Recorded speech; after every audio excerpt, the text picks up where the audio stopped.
Telecom stocks ended the day a lot higher after a successful completion of the 2G spectrum auctions on Thursday. You had Idea Cellular that actually rose as much as 6%, Bharti Airtel up about 5% in intraday trade, but of course all these counters cooled off at the end of it all. Sunita Nagpal is joining in from our research desk in New Delhi to take us through the stock action in that sector. Sunita?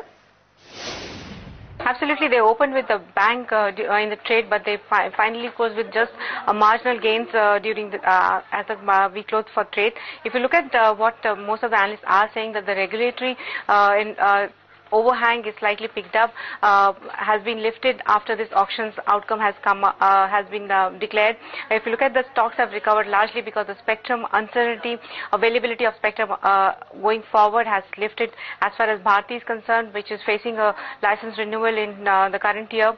That has reduced because they have most of the incumbents have been able to retain their 900 band spectrum, which is a more efficient spectrum. As far as RelGeo, which was expected to put a lot of pressure or might have led to aggressive bidding in 900, has only restricted to 1800 band. So clearly that RelGeo is focusing on voice going forward and using the spectrum for voice, while Bharti and Idea are likely to use the additional spectrum they've got in 1800 circles for data services, which is going at a very fast pace of roughly about 20% quarter on quarter. As far as as far as the analyst reaction is concerned, it was mixed reaction. If you look at CLSA has upgraded Bharti to a buy. They're saying that the long-term dynamics are favorable for the company. Morgan Stanley thinks that Idea Cellular might face a 3 to 4% earning risk in next fiscal, largely because of the higher interest cost it has to bear, while Goldman Sachs is saying regulatory overhang will now shift from Bharti to Idea as the renewal for some of the licenses of Idea will be coming in coming years. So that's where the focus will shift now.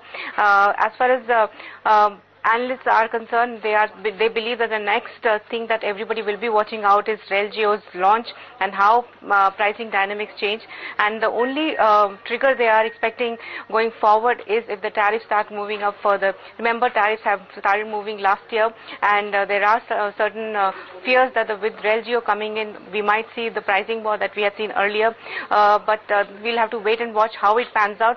But this time, the spectrum auctions have gone in favor of incumbents, and RelGeo seems to be lesser of risk at the moment.